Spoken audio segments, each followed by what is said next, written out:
ebi no aka say ora no oni tumi bia enti no de omo ye kura enkosi aga ebi no kura so witch hunting witch hunting oti ase e ka witch hunting a befu a wotata nipa say na who orally so far wo hwe omo moves a omaye any counter reaction efi enkanka MPP the former government appointees one ujiri say eno so bekwa akoye ubese a 9-day wonder now.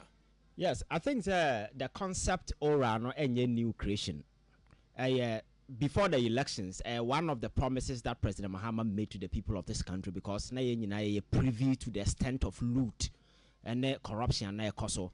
So what Tanase Krana say analyze some of the promises that he made. Some people will tell you say one of the reasons why Ghanaians voted massively for John Mahama the promise to bring on board this aura. Oba one of the first way has to do with the constitution of that particular committee. Even at the time I know your president elect. Since then, what a lot of people are say whether say scared no muyo say dear you said that we can reason say illegal, but none of them has been able to raise any valid legal argument. I justify say indeed this particular thing is illegal. One, the seminar Mokano has no basis because the president has power to set up a committee. That particular committee, who be paying President Akufo-Addo pencil. He set up a commission. Your friends a ministerial interministerial commission or friends on Galamsey. So when Afenyo Market was asking, say that particular authority to set up that committee, legal na that question, at the time President Akufo-Addo set up that commission, he should have gone for that particular answer at the time. So clearly, it was this particular oral thing, breach any constitutional authority. And again, argument of making is say oral for one member. Or more be answer question. Aura any power to call anybody.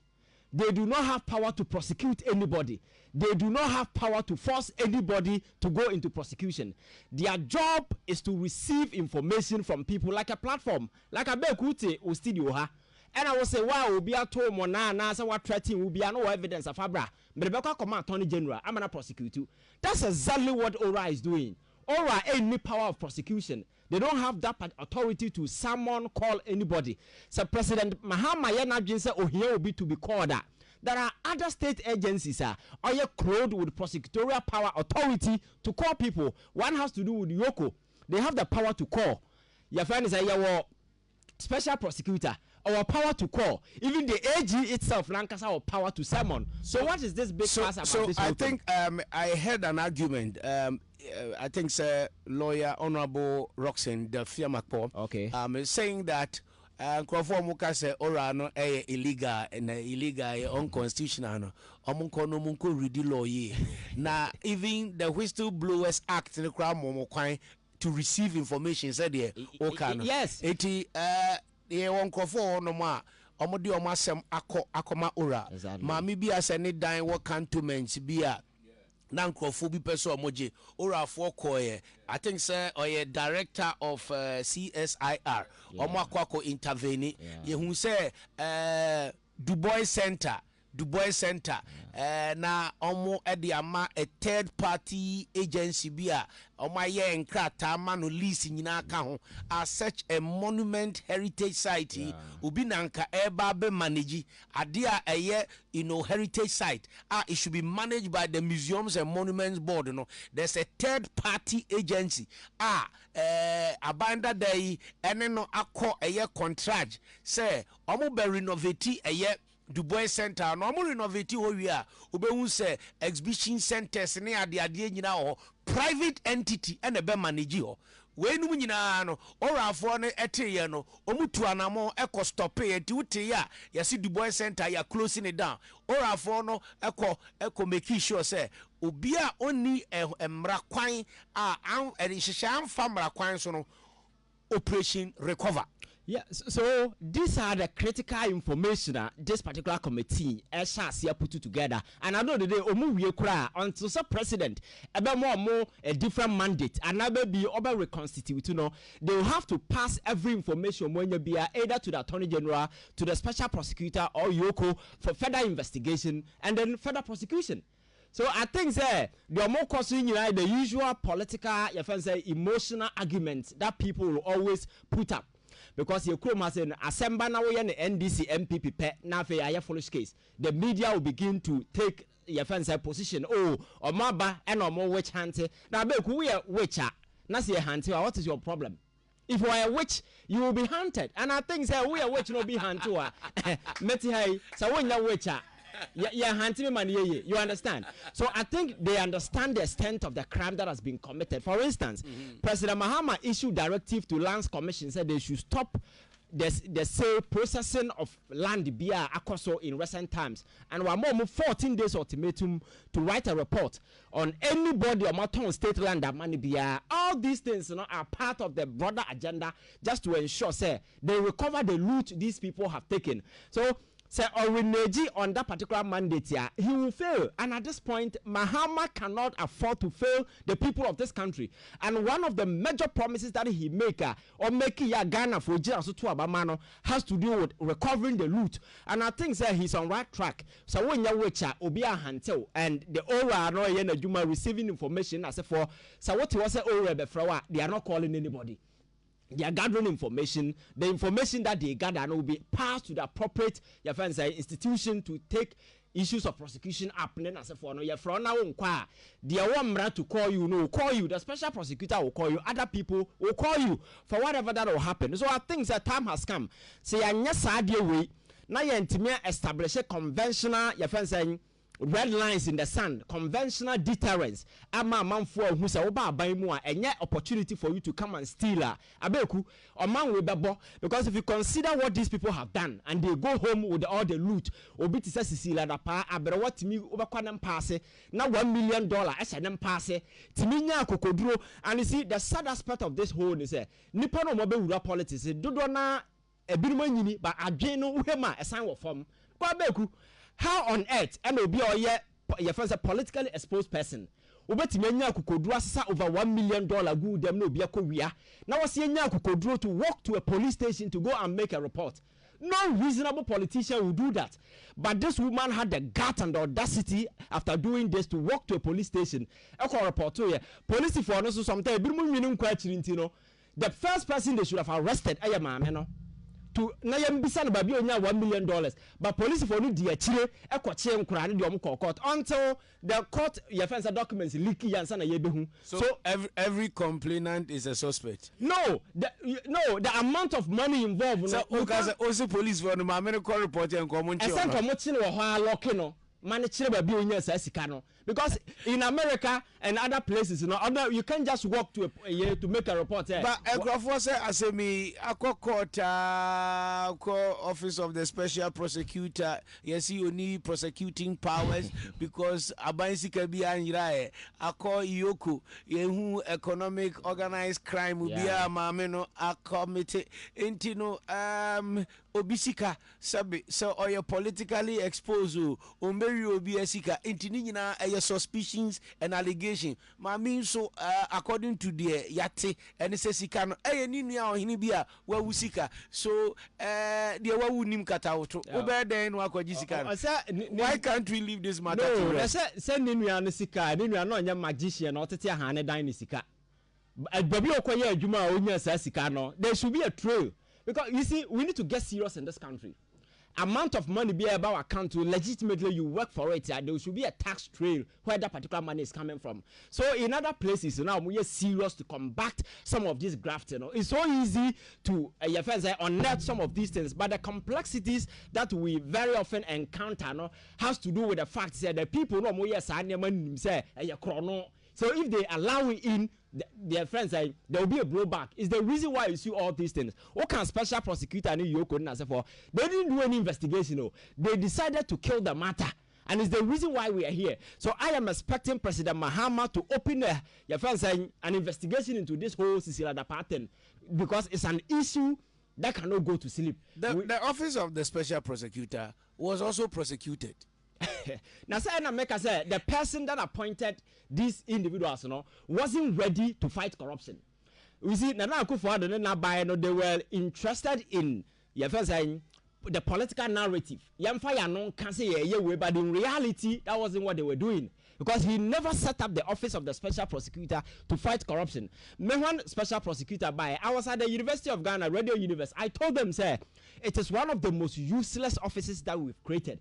Because when you're president, now we are committed to fight corruption. You don't need offices. You need political will and political commitment. If you have it, you have the AG department, you have other institutions that resource them, give them the prosecutorial power and authority, let them prosecute. You don't need to set up special prosecutor. Office of the special prosecutor, Yunguno. Oh, maybe the president, I am willing to fight corruption. That office is useless. We don't need it. Resource various AG's department. You can create regional offices in for or the National Investigation Bureau. Exactly. Let them take the issues of prosecution up, and then because already some of these institutions are under resourced when they come to money in as for so duplicating the offices in as for special prosecutor by go and look at the amount of money I alcohol. Now be say kroma abebe crown so money abebe alcohol to abebe defoda. Nothing has come out of that particular thing. So it's a useless creation. You understand? We need political will, political commitment, and the president should be ready to say, this person has done this. It's not which office of the special prosecutor become cases oma prosecute any sika oma retrieve the abua ebikra DC now omo involved in illegal mining and the keka iti adentina yembo mabaso say at least oma yedwuma kakra. I'm yet to see the amount of money they've been able to recover. I'm yet to see those amount of money. Then now what just opposed against the resources and the amount of money that has gone into that particular office in the operations. Then as for now, say one to say MP before now bash Kiseja Benzo Akoto Ben say bulletproof as for cost involved as for people were even saying say or one kasakra no prosecute no. So the whole office now abaya scandal. It's young and necessary. What I need is political commitment from the president. So the AG and other institutions, they have every power to take up issues of corruption. We are willing now. You can. You don't need to. You see, say you need that particular way. You set that conventional deterrence now. 2 days ago, are you aware? Say South Korea president Namkrom meeting na omuko twara no chi no detainee for issues of corruption. This is the level these people have taken deterrence to. For a whole sitting president to be arrested, detained, and as a for it shows that they've gone to a certain level. Can we do the same thing? Any constitution, remember Constitutional Review Committee, Namimbusa thought on one of the institutions that I think that we should review its powers. Okay. Since it has the powers of an appeal court judge, I think they have powers to prosecute, but then the constitutional provision prosecute, and that is the Commission on Human Rights and Administrative Justice. Shraj. Yeah. I don't know your take on it. Would you suggest Shraj prosecutorial powers?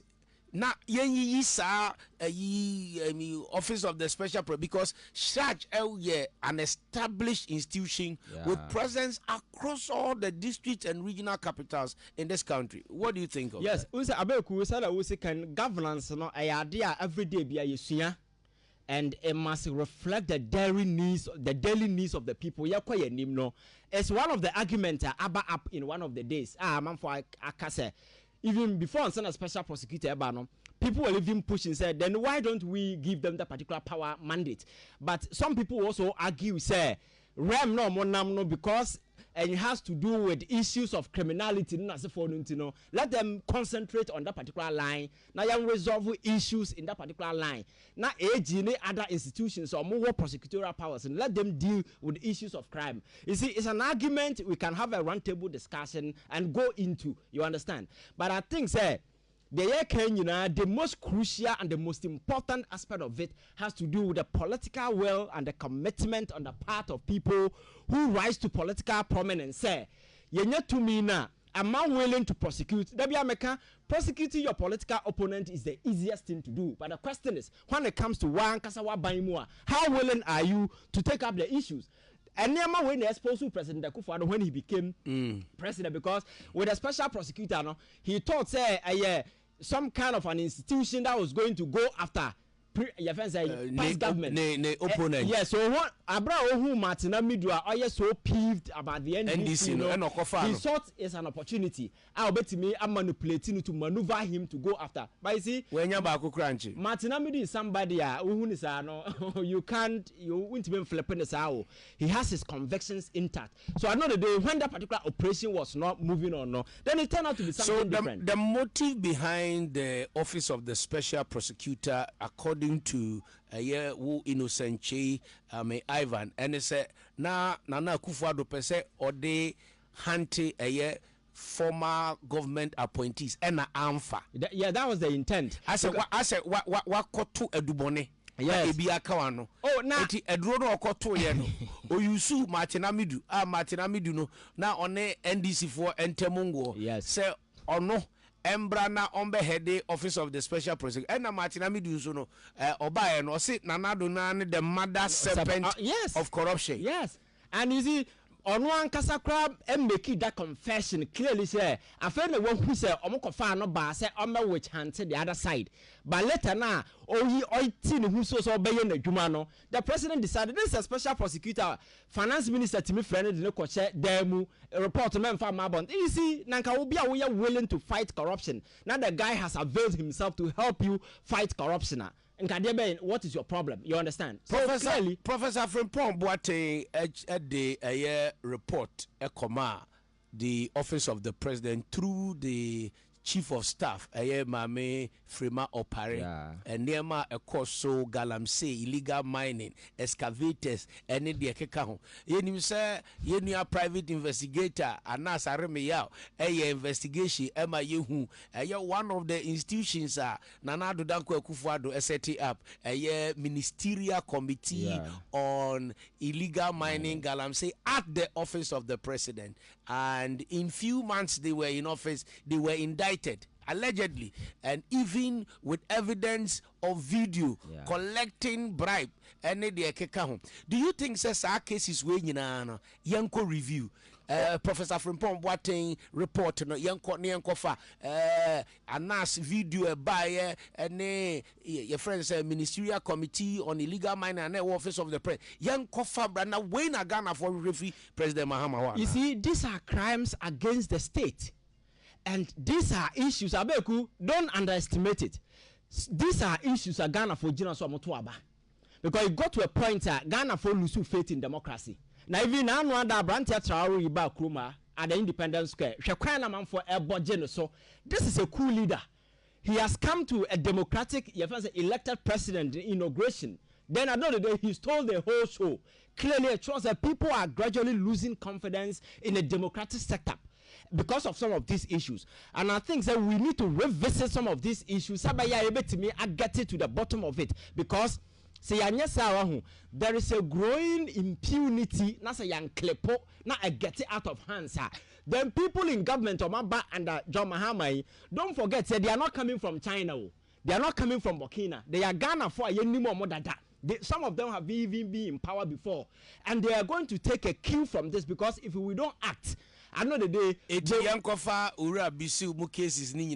need to revisit some of these issues and make sure that we prosecute people. Ivan prosecute or send a message to these people. Innocent, a youth activist and a social commentator. Yedana CP, he's one of the brains behind Point of Order. Edwadabia Yedebro. Now Point of Order no Edwadia Abba be stay Ababa Bejina Edwadabia issues bia ekoso, in the political social circle. Now he said that His Excellency President John Dramani Mahama has been practically exceptional. Within 2 weeks, less than 2 weeks in office, and Niama Waye any steps are what taking, and I think so the unifier spirit and Kabum Wako Tumfuo person will come mind boom wa acknowledging Nanado and the role that Nanado can play in restoring peace in Boku.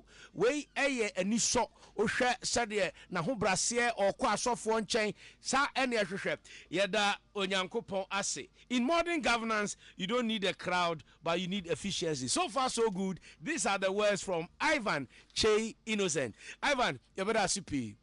Father Father Aba Haidi and say because it's a fan of my studios. Our managing director, Dr. Father Dixon, passing through. Thank you so much to see you, boss. Now, make us going forward. Now, I think we need to guard what is happening. Because see, we are the sentinels, are destined to protect the infrastructure of liberty in this country, freedom, governance, everything. If we go to sleep, we will lose this country. So irrespective of where you stand across the political divide, NDC, MPP, we need to take upon ourselves. It is our duty to ensure that we protect Ghana. O party doesn't matter. Monica, let us keep fighting. Monica, sir. Ivan, a youth activist and social commentator. Oshene Kesia, I'd say.